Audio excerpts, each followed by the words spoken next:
안녕하세요, 멜목상. 오늘은 사도행전 2장 37절부터 41절 말씀 보도록 하겠습니다. 네, 이제 부흥이 일어났습니다. 사람들은 마음에 찔렸고요. 그리고 자신이 생각했던 것보다 자신이 훨씬 더 큰 죄인이라는 것과 동시에 자신이 감히 상상하거나 바랬던 것보다 훨씬 더 큰 사랑을 받았다는 것을 깨닫기 시작했습니다. 그리고 그 결과는 뭘까요? 이제 42절부터의 내용은 그들이 메시지를 듣고 변화돼서 부흥이 일어났을 때 그들의 삶에 어떤 변화가 일어났는지를 보여줍니다. 내용 한번 살펴볼게요. 그들이 사도의 가르침을 받아 서로 교제하고 떡을 떼며 오로지 기도하기를 헌신하니라 힘쓰니라 이렇게 되어 있습니다.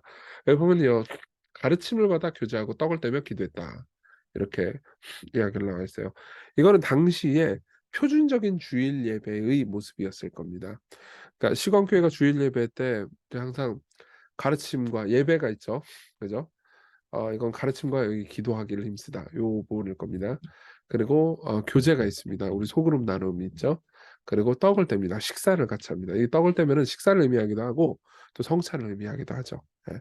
그러니까 우리 교회가 이렇게 주일을 디자인한 것도 이 42절의 가르침을 따라서 이렇게 한 거거든요. 근데 이게 단순히 형식적인 모임이 아니었던 거죠. 오히려 자연스러운 반응이었습니다. 계속해서 복음의 메시지를 서로 나누고 먹고 마시면서 서로를 섬기는 것을 너무너무 좋아했어요. 그러면서 사람마다 두려워하는데 사도들로 말미암아 기사와 표적이 많이 나타나니 믿는 사람이 다 함께 있어 모든 물건을 서로 통용합니다. 그러니까 당시에 사도들이 말하는 메시지가 진짜 하나님께로부터 온 메시지라는 것을 확증하기 위해서 하나님께서 이때는 기적을 많이 베푸셨어요. 그리고 사람들은 하나님을 경외하고 사도들을 두려워합니다. 그리고 그 결과 그 사람들이 그러니까 그냥 두려움은 아니었어요. 여기서의 두려움은 경외를 가리킨 겁니다. 너무너무 함부로 할 수 없죠, 하나님께서. 그러나 저 위대한 분이 이렇게 나를 사랑하다니 그러면서 굉장한 놀라움과 기쁨이 있었을 겁니다. 그래서 믿는 사람이 다 함께 있죠. 예. 그러니까 시간을 함께 보내요. 이게 부흥의 가장 큰 특징이에요.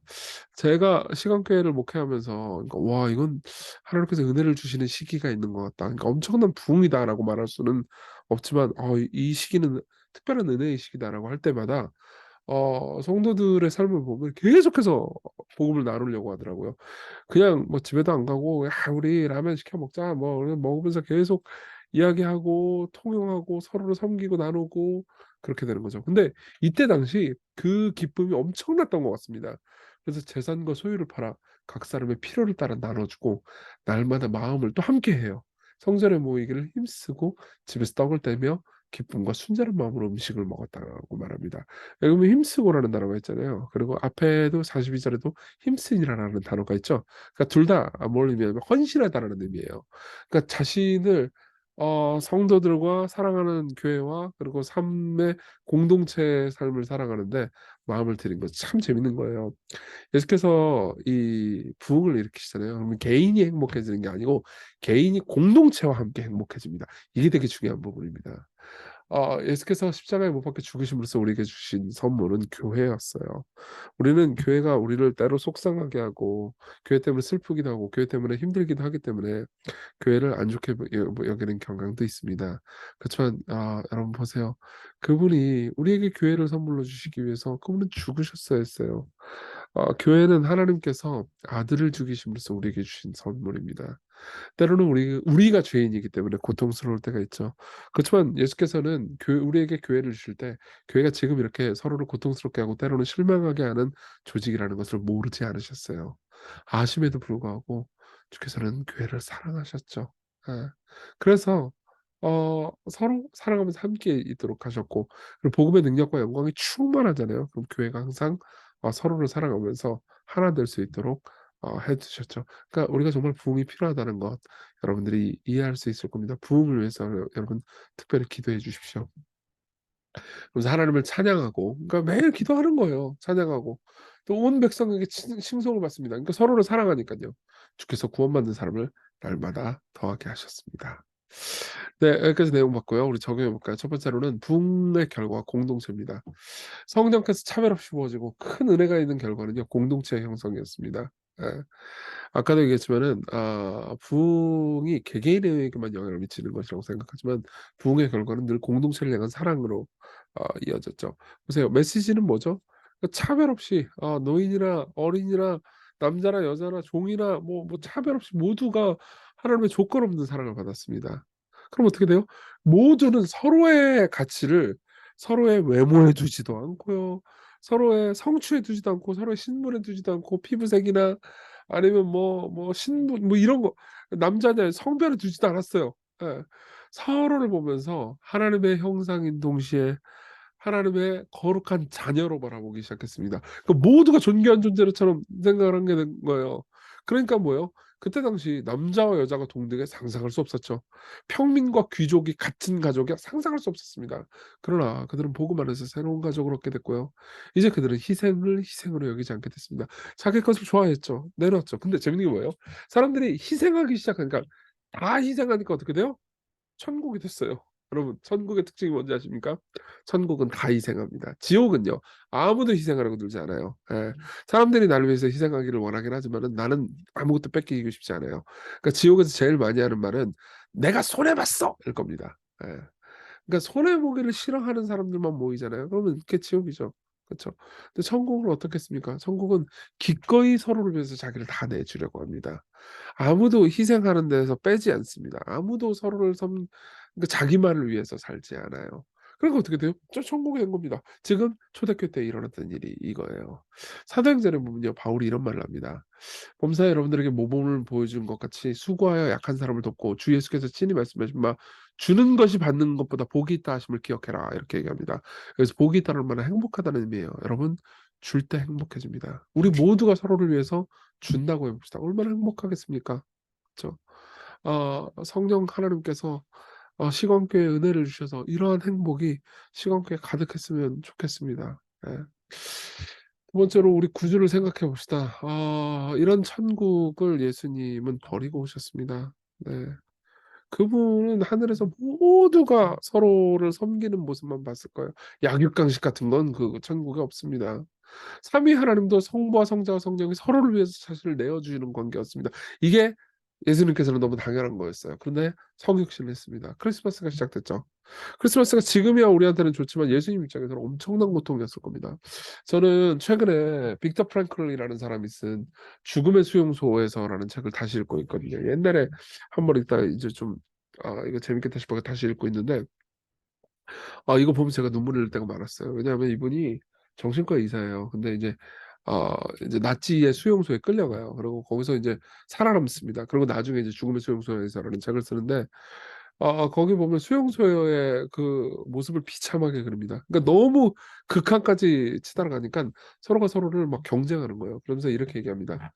"치열한 생존 경쟁에서 양심이라고는 눈꼽만큼도 찾아볼 수 없는 사람들만 살아남게 마련이다." 그러니까 유대인들 중에서도 그런 사람들만 오래 살아남았던 거예요. "그들은 수단과 방법을 가리지 않을 각오가 돼 있는 사람들이었다. 자기 목숨을 구하려고 잔혹한 폭력을 힘싸안고 도둑질하는 건 물론 심지어 친구까지 팔아넘겼다. 운이 아주 좋아서였든 아니면 기적이었든 살아 돌아온 우리들은 알고 있다. 우리 중에서 정말로 괜찮은 사람들은 살아 돌아오지 못했다는 것을." 이건 빅터 프랭클 본인이 말하는 거기도 합니다. 놀라운 건 이거예요. 그러니까 빅터 프랭클이 수용소를 갔을 때 너무 진짜 이 사람은 굉장히 뭐 정신과 의사고 지체 높은 사람이었단 말이에요.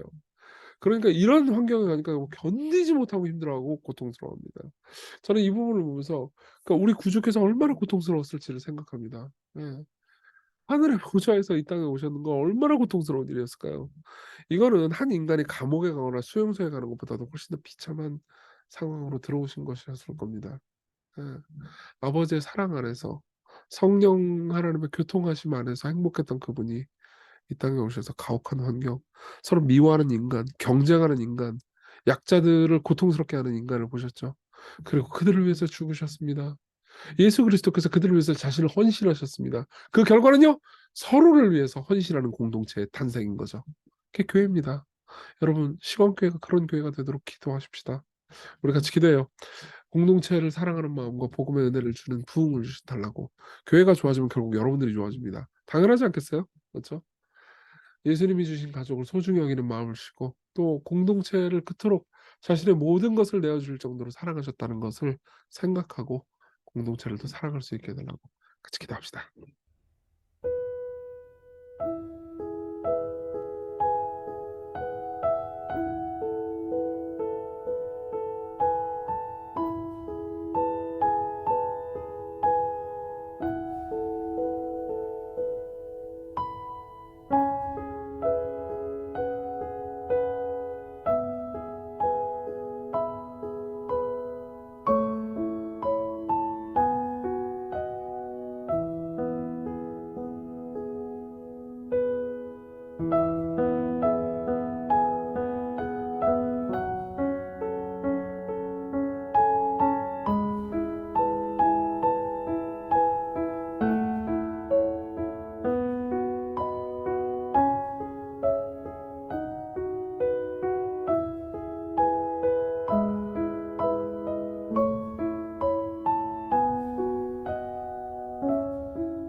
기도하겠습니다.